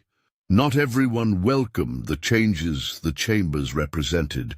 Some saw them as a threat to existing power structures. Others feared what such profound changes might mean for humanity's future. The next phase would prove crucial, learning to integrate this ancient wisdom with modern human society. As the number of activated chambers approached 100 worldwide, Elena received a message from the network that made her pause. The pattern suggested this was just the first phase of activation. Something larger was coming, a level of revelation that would challenge humanity's understanding even further. "Dad," she said, showing Roy the decoded message, "I don't think we're even close to understanding the full scope of what these chambers are preparing us for." Roy looked out over his transformed fields, remembering his grandfather's words about some discoveries needing time to be understood. "Maybe that's the point," he replied. "Maybe we need to grow into each level of understanding before we're ready for the next." Not everyone welcomed the profound changes sweeping across the planet. As news of the chambers spread, resistance emerged from various quarters. Corporate agricultural giants saw their control over global food systems threatened by the new farming methods emerging from the chamber network. Energy companies scrambled to suppress information about the sustainable technologies being revealed. Some religious organizations declared the chambers a threat to their established doctrines. At the Jenkins farm, Roy and Elena found themselves dealing with an increasing number of unwanted visitors. News vans parked along their access road, while social media influencers tried to sneak onto the property for viral videos. More concerning were the corporate representatives who arrived with briefcases full of contracts and thinly veiled threats. Mr. Jenkins, one particularly persistent executive from a major agricultural corporation, said, "You have to understand your position. This kind of disruption to established agricultural systems could destabilize global markets. We are offering you a way to control the release of this information responsibly." Roy thought about his grandfather's words about knowledge that couldn't be controlled, only understood. "The chambers aren't a product to be marketed," he replied. "They're a birthright for all humanity." The corporate pushback took various forms. Teams of lawyers attempted to claim patent rights over the new agricultural techniques. Public relations firms launched campaigns questioning the safety and validity of the chamber-inspired methods. There were even attempts to introduce legislation requiring certification of any farming practices derived from chamber knowledge. But the resistance faced an insurmountable challenge. The chamber's effects couldn't be denied or contained. Farmers who adopted the new methods saw such dramatic improvements in their yields and soil health that word spread rapidly through agricultural communities worldwide. The changes were visible from satellite imagery. Green zones expanding in formerly barren regions, deserts blooming, dead zones in oceans beginning to recover. Elena found herself testifying before congressional committees, explaining why traditional regulatory frameworks couldn't apply to the chamber network. "You can't patent this knowledge any more than you could patent photosynthesis," she explained to skeptical legislators. "It's not a human invention. It's a natural system we're finally learning to understand." The scientific community was similarly divided. Some researchers approached the chambers with open minds, eager to understand the new paradigms they represented. Others dismissed the entire phenomenon, unable to accept findings that contradicted established theories. But as peer-reviewed studies began documenting the undeniable effects of chamber-inspired technologies, acceptance slowly grew. Most surprising was the response from indigenous communities worldwide. Rather than expressing shock at the chamber's existence, many tribal elders nodded knowingly. Their oral histories, it turned out, contained references to these underground networks of wisdom, though the knowledge had been preserved in metaphorical terms that only now made literal sense. "Our ancestors spoke of the Earth's dream centers," one Aboriginal elder explained during a visit to the Jenkins farm. "Places where the planet's wisdom could flow into human understanding. We have been waiting for them to awaken." The military-industrial complex posed another challenge. Despite Agent Simmons's efforts to promote understanding, some government agencies saw the chambers as potential weapons. There were attempts to forcibly seize control of chamber sites, but these invariably failed. The chambers simply went dormant when approached with hostile intent. "The chambers can't be weaponized," Elena explained during a classified briefing. "They operate on the principles of harmony and cooperation. Any attempt to use them for destruction simply causes them to shut down." As months passed, a pattern emerged in how people responded to the chamber's influence. Those who approached with open minds and genuine desire to understand found their consciousness expanded in remarkable ways. Those who sought to control or exploit the knowledge found themselves unable to access it at all. The corporate resistance gradually began to crumble as employees within these organizations experienced the chamber's effects for themselves. Whistleblowers emerged, revealing internal documents that showed how thoroughly the old power structures were failing to adapt to the new paradigm. Perhaps most significant was the grassroots acceptance that spread through ordinary communities. People didn't need to understand the complex science behind the chambers to recognize their positive effects. They could see it in their gardens, feel it in the air, sense it in the changing relationships between humans and the natural world. Local farmers who had initially scoffed at Roy's crazy light show became regular visitors to the demonstration. Plots at his farm. They couldn't deny the results they saw with their own eyes: healthier crops, restored soil, weather patterns that seemed to cooperate rather than destroy.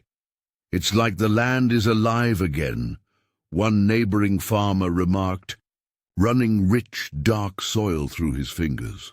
"Like it's teaching us how to work with it instead of against it." As resistance gradually gave way to acceptance, Roy often thought about his grandfather's journey. The old man had carried the weight of knowing about the chambers alone, understanding that the world wasn't ready for their revelation. Now, as humanity faced unprecedented global challenges, that same knowledge was proving to be exactly what was needed. "The timing wasn't random," Eleanor observed one evening, watching the sun set over their transformed fields. "The chambers waited until we had enough global communication to share their knowledge, enough ecological crisis to need it, and enough technical understanding to begin grasping their principles. The chambers, it seemed, had their own wisdom about when and how their knowledge should be revealed. Those who fought against this natural unfolding found themselves increasingly isolated, while those who embraced it discovered possibilities they had never imagined. The changes wrought by the chambers weren't just global, they were profoundly personal for Roy Jenkins. The transformation was most visible in the little things. The stoop in his shoulders, worn from years of worry, had straightened. The deep lines of concern in his face had softened, replaced by expressions of wonder that reminded Elena of how he'd looked in her childhood. "You know what I miss least about the old days?" he said one morning as they walked the flourishing fields that had once been on the brink of failure. The fear, that constant knot in my stomach, wondering if this would be the year we'd lose it all. Elena understood. She'd undergone her own transformation. The rigidly scientific worldview she'd developed in academia had expanded to embrace mysteries her previous self would have dismissed. Her research papers, combining chamber insights with conventional science, were revolutionizing multiple fields simultaneously. "Mom would have loved this," Elena said softly, watching a group of local children participating in one of the farm's new educational programs. The kids were learning to communicate with plants using methods revealed by the chambers, techniques that blended biology, consciousness, and energy in ways that made perfect sense to their young, unopinionated minds. The Jenkins farm itself had become unrecognizable from its struggling past. The old grain silos now served as research towers, their surfaces covered in living sensors that monitored the health of the surrounding ecosystem. The abandoned equipment barn had been transformed into a community center, where farmers from around the world came to learn chamber-inspired agricultural techniques. But the most remarkable changes were happening in the local community. The same. Neighbors who had once watched Roy's failing farm with pity or judgment now gathered regularly to share in the abundance. The chamber's influence had awakened something dormant in the human spirit, a remembrance of how to live in harmony with the land and each other. Hank Peterson, Roy's oldest neighbor, had been among the first to embrace the changes. "Remember when I told you to sell the farm?" he laughed during one of the community gatherings. "Now my grandkids think I'm some kind of wizard because I can grow tomatoes that sing and corn that dances in the moonlight." The chamber's effects on human consciousness continued to unfold in unexpected ways. People who spent time near the network reported enhanced intuition, deeper empathy, and a natural understanding of ecological systems. Children born after the chamber's awakening showed particularly remarkable abilities to interact with the natural world. For Roy, one of the most profound changes was in how he perceived his family legacy.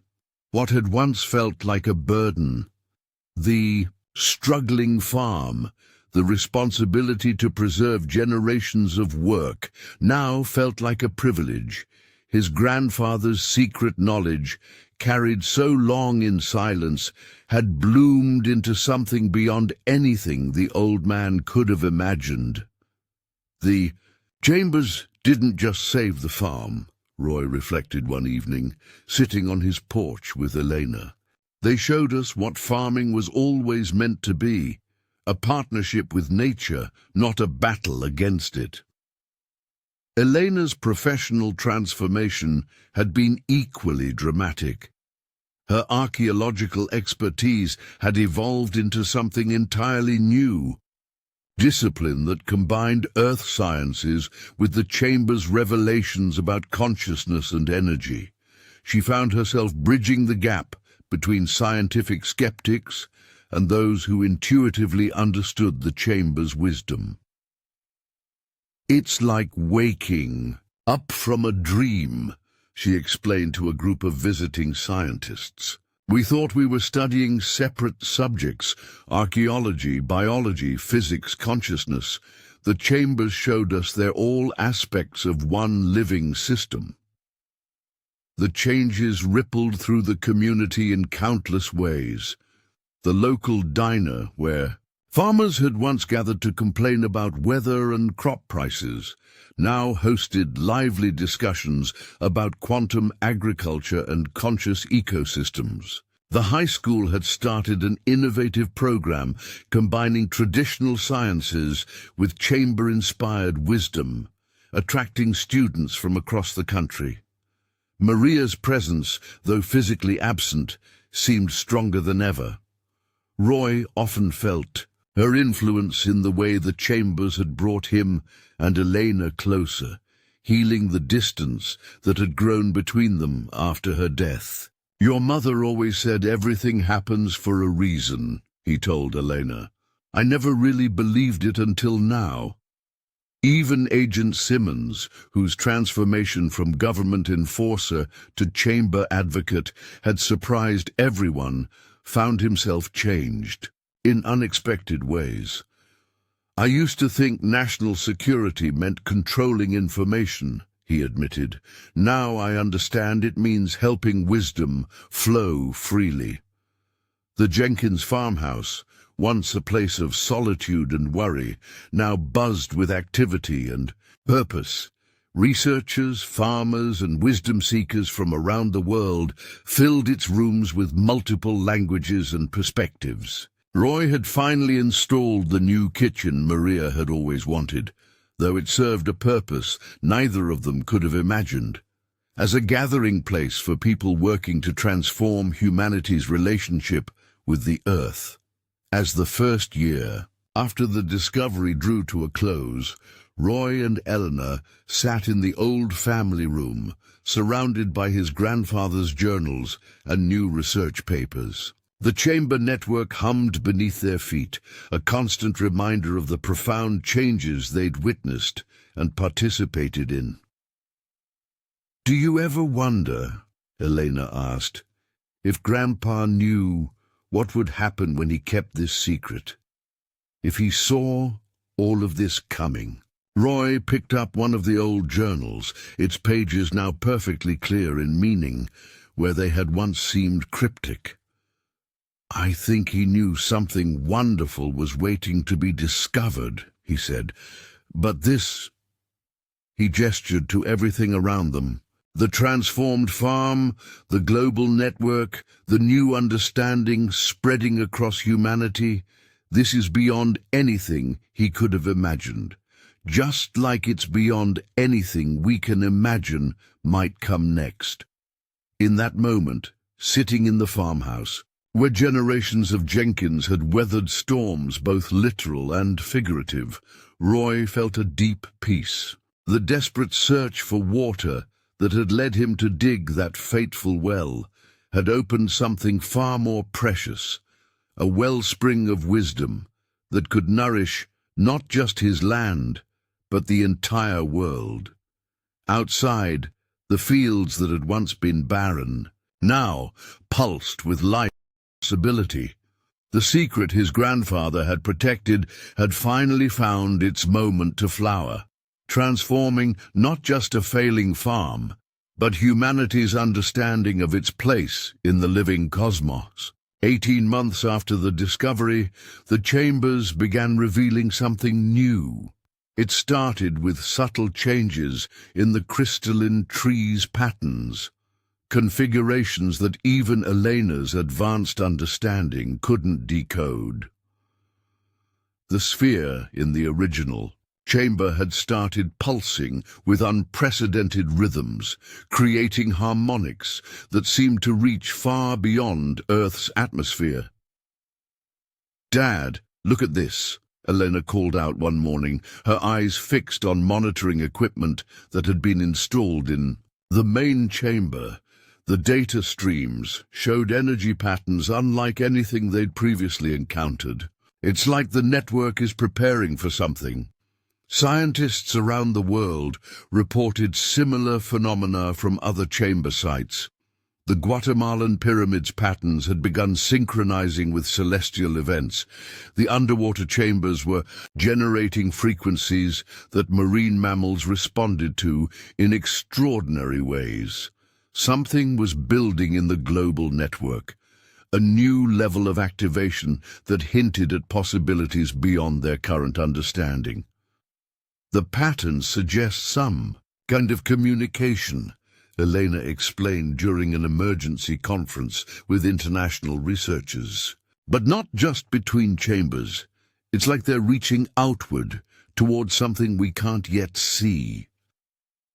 Roy had noticed changes in the farm's ecosystem as well. The crops weren't just growing with enhanced vigor, they were developing characteristics that defied conventional biology. Plants showed signs of consciousness that even the chamber's previous revelations hadn't prepared them for. The very soil seemed more alive, more responsive to human intention and thought. Late one night, as Roy made his usual check of the original chamber, he witnessed something extraordinary. The sphere had begun projecting what looked like star maps, but they showed configurations that no astronomer recognized. The crystalline tree's patterns had aligned themselves with these projections, creating a three-dimensional model of what appeared to be interstellar pathways. "It's not just a planetary network," Elena realized, studying the new patterns.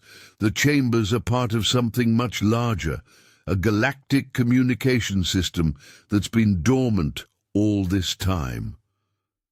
The implications were staggering.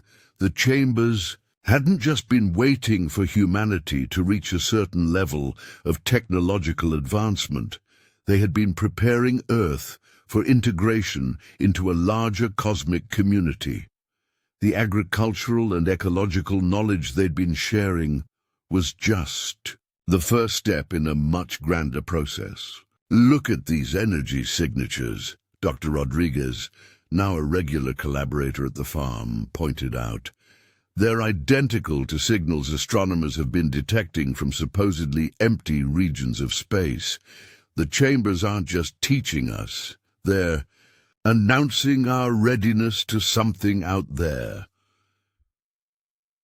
The global chamber network began exhibiting new capabilities. Sites that had previously focused on ecological restoration started generating patterns related to space-time physics. Agricultural chambers began showing connections between Earth's biosphere and similar systems on other worlds. The knowledge being revealed expanded exponentially, as if some cosmic threshold had been crossed. Roy found himself thinking about his grandfather's final journal entries, which had hinted at something beyond the immediate revelations. "The lights in the earth are but reflections of the lights above. When we learn to read one, we will understand the other." The changes weren't just theoretical. Practical applications of the new knowledge began emerging. Chamber-inspired technology started showing ways to generate clean energy that tapped into the same principles, powering stars. Medical researchers discovered healing techniques that worked with the body's own energy fields in ways that merged ancient wisdom with futuristic science. But perhaps most remarkably, the chambers began revealing new ways of perceiving reality itself. People working closely with the network reported experiences of consciousness that transcended ordinary space and time. The boundaries between individual awareness and universal understanding started to blur in structured, meaningful ways. "The chambers aren't just tools or teaching devices," Elena explained to a gathered group of scientists and spiritual leaders. "They're interfaces between different levels of reality, bridges between the physical and the cosmic." The Jenkins farm, as the site of the first awakened chamber, continued to be at the forefront of these new developments. The original crystalline tree had grown more complex, its patterns now incorporating what appeared to be messages from similar networks on other worlds. The sphere had become a sort of translating device, helping humanity understand concepts that their languages had no words for. "It's like we've been living in 2 dimensions and suddenly discovered the third," Roy mused, watching as visitors to the chamber experienced profound shifts in consciousness. "And now we're learning there are many more dimensions to understand." Agricultural practices, inspired by the new revelations, began producing food that wasn't just physically nutritious, but energetically enriching. The connection between consciousness and matter, between intention and manifestation, became clearer as the chambers revealed more of their knowledge. But with these expanded horizons came new responsibilities. The chambers were showing humanity its place in a much larger community of conscious beings, teaching them the protocols and principles necessary for cosmic citizenship.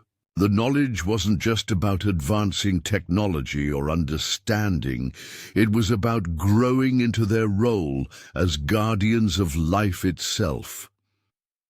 "We're not just saving the farm anymore," Roy said to Elena one evening as they watched strange lights dance between the chamber networks and the stars above. We're part of something that's been in motion since before humans walked the earth. The real question is, are we ready for what comes next? The chamber's answer seemed to be unfolding day by day, revelation by revelation, expanding humanity's horizons in ways that both thrilled and humbled those who witnessed it. The next phase of the journey was just beginning. 2 years to the day after Roy Jenkins first discovered the mysterious opening while digging for water, he stood on his porch at dawn, watching the sun rise over a landscape transformed. The farm that had once been on the brink of foreclosure had become a beacon of hope for the entire world, but more than that, it had become a gateway to humanity's next great adventure. Hard to believe it all started with a drought, Eleanor said, joining her father with their morning coffee, a ritual that now felt both ancient and new. The morning light caught the subtle energies flowing through their fields, creating patterns that reminded them of the crystalline tree's earliest teachings. The farm had become unrecognizable from its struggling past.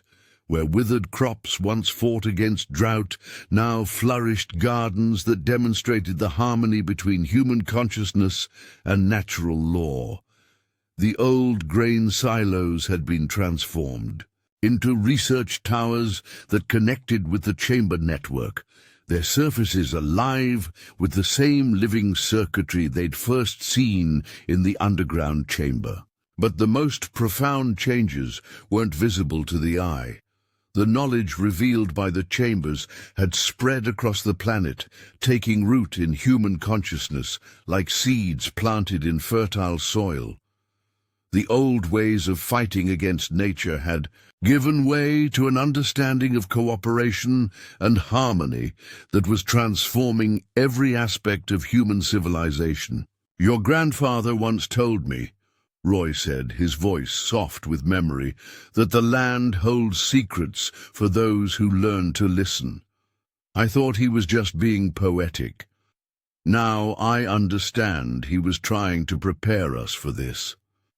The original chamber, beneath their feet, hummed with energy, its crystalline tree now fully awakened and connected to a network that spanned not just the earth, but reached out to the stars themselves. The sphere that had first responded to their presence now served as a key to understanding messages from across the cosmos. In the distance, they could see groups of students arriving for the day's lessons at what had become known as the Jenkins Institute for Planetary Studies. Young people from around the world came to learn not just about advanced agriculture or ecological restoration, but about humanity's role in a much larger, universal community. "Sometimes I miss the simplicity of the old days," Roy admitted, "when my biggest worry was about rainfall and crop prices." He smiled, watching a group of children using chamber-taught techniques to communicate directly with plants. "But then I see things like that, and I remember this is what farming was always meant to be, nurturing life in all its forms." Elena nodded, reviewing data on her tablet that showed the global chamber network's latest activities. "The chambers didn't just save our farm, Dad.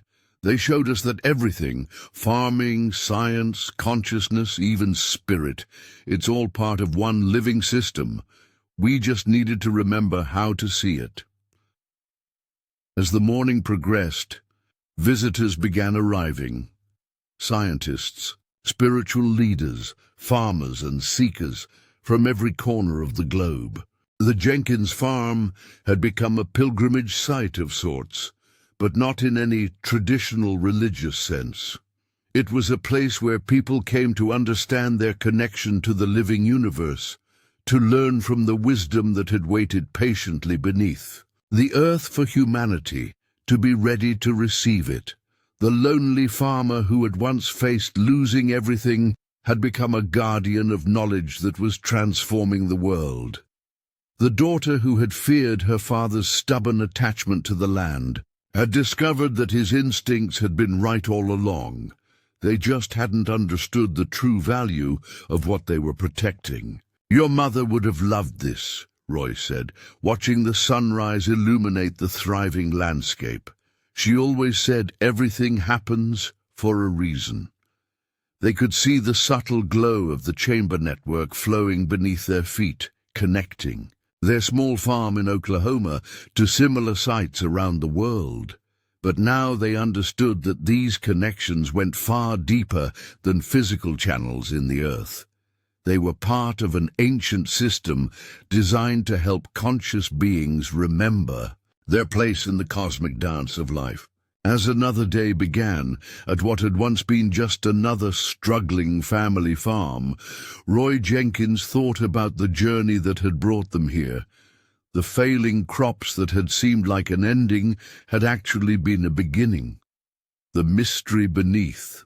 His fields hadn't just saved his farm, it had helped humanity remember its true purpose. "Ready for another day?"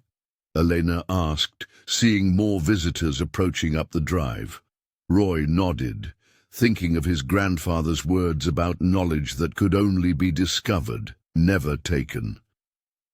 "You know what I've learned from all this?" He said, "The greatest discoveries aren't the ones we make.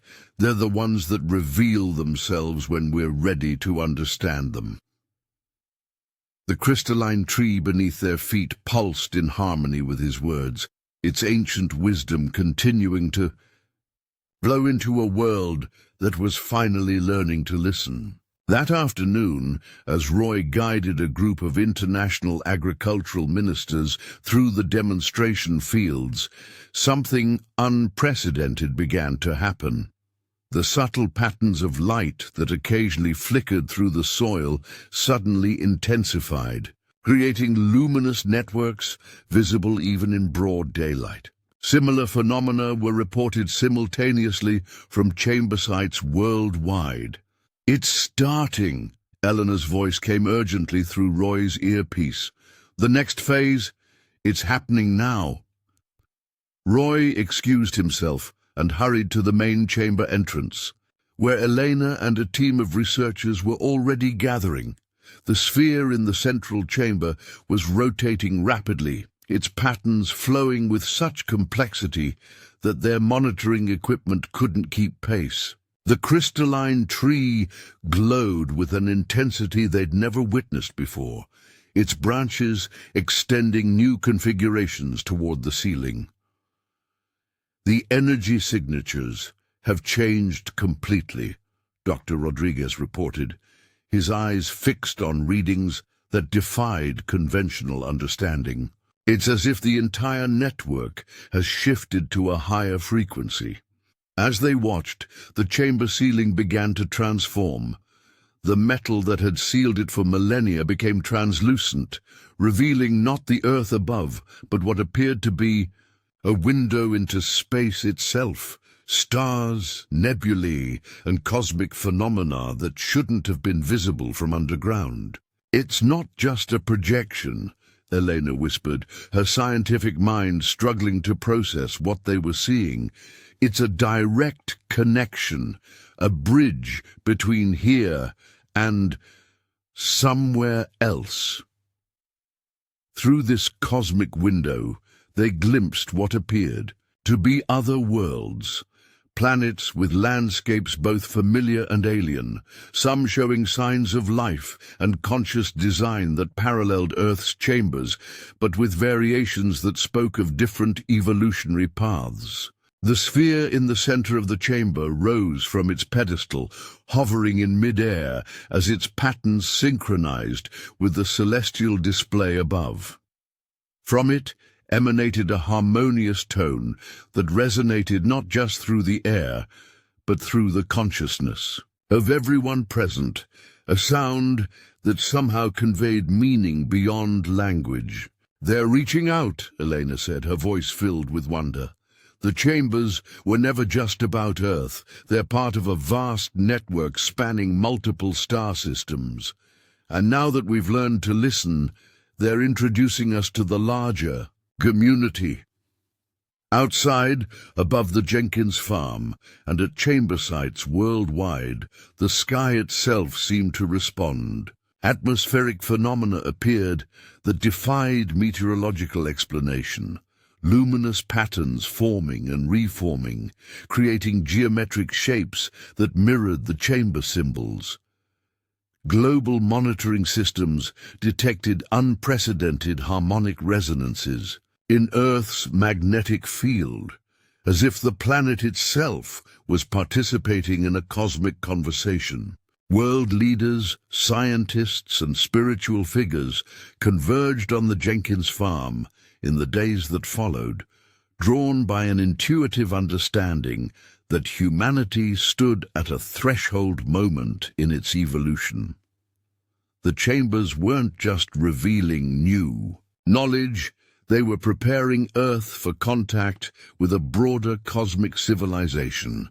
"This isn't about aliens or invasion," Roy explained to a gathering of government officials who had arrived with questions about security and sovereignty. "It's about remembering that we've never been alone.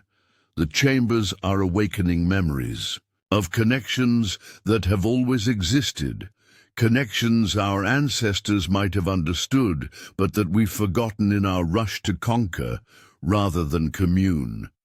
The crystalline trees at chamber sites worldwide continued their transformation, growing more complex and interconnected.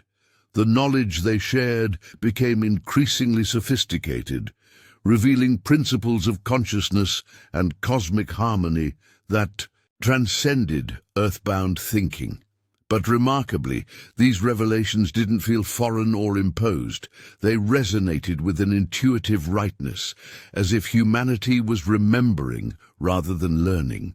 Children proved particularly receptive to these new understandings. Schools near chamber sites reported students spontaneously demonstrating abilities previously considered impossible: direct communication with plants and animals, intuitive grasp of complex ecological relationships, and a natural understanding of the interconnectedness of all life. "They're not becoming something else," Elena observed after studying these phenomena. "They're becoming more fully human, accessing potentials that have always been there, but that our separated consciousness couldn't recognize." The corporate and military resistance that had initially tried to control or suppress the chamber's influence had largely dissolved, replaced by a growing recognition that these ancient systems offered solutions to problems that conventional approaches couldn't solve. Even former opponents found themselves transformed by direct experience with the chambers, their perspective shifting from fear to wonder. 3 months into this new phase of activation, the crystalline tree in the original Jenkins chamber initiated something even more extraordinary. During a routine monitoring session, the cosmic window above suddenly expanded, and from it descended what could only be described as a being of light.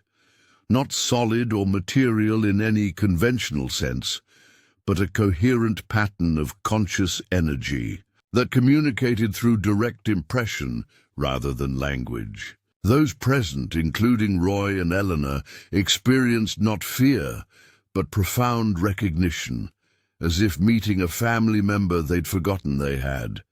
The being conveyed not just information, but a state of consciousness that allowed them to understand Earth's place in a vast network of evolving worlds, each at different stages of remembering their cosmic connections. "We have always been here," was the essence of the communication, "waiting for you to remember.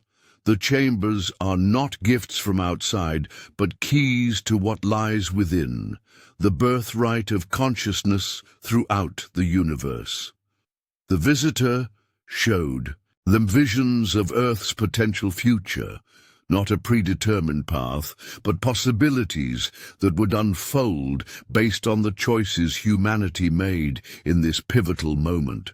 They saw worlds where the harmonious principles revealed by the chambers had become the foundation for civilizations that had evolved beyond conflict and scarcity, where technology and consciousness had developed in balance with natural systems. This is not the first time Earth has approached this threshold, the being conveyed.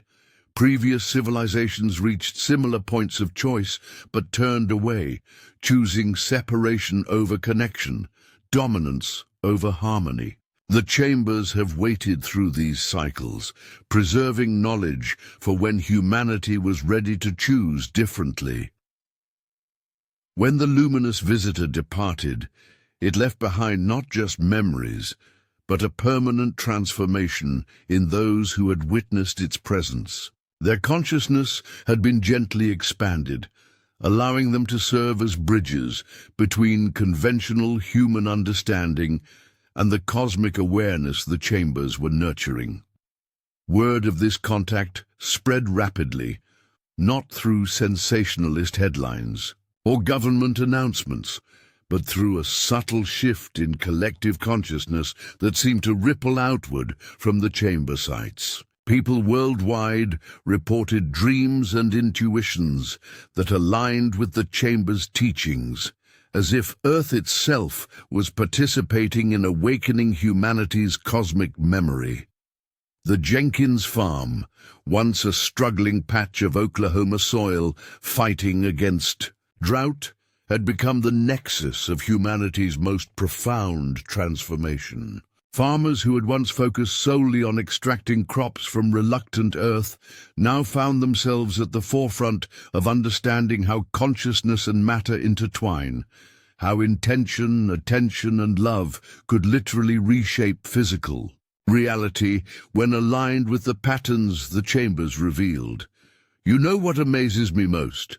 Roy said to Elena one evening as they watched the stars above their farm shimmer with new meaning. How something so cosmic could ultimately be so practical.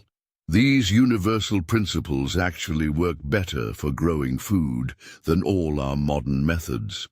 Elena smiled, her scientific mind now comfortable with mysteries that would have once demanded skeptical rejection. That's because they're not separate. The most universal truths are also the most immediately useful. That's how we know they're real. The chambers continued their patient work of awakening, each individual who experienced them becoming a seed of transformation in their own community. Gradually, human systems began to reorganize around principles of harmony and interconnection, rather than competition and domination. Economics, governance, education, and healthcare all began evolutionary shifts toward models that recognized the living interdependence of all things. But perhaps the most profound change was in humanity's sense of purpose. The existential angst that had haunted modern consciousness, the sense of being accidental, beings on an insignificant planet in a meaningless universe, gave way to a recognition of belonging to something vast and purposeful, not imposed by an external authority, but emerging from the inherent nature of consciousness itself. 5 years after Roy's desperate attempt to find water revealed the first chamber, he stood with Elena on a hilltop overlooking what had once been their struggling farm. Below them stretched what many now called the New Garden, a living laboratory where the principles revealed by the chambers were demonstrated in flourishing ecosystems that produced abundance beyond anything conventional agriculture had imagined possible.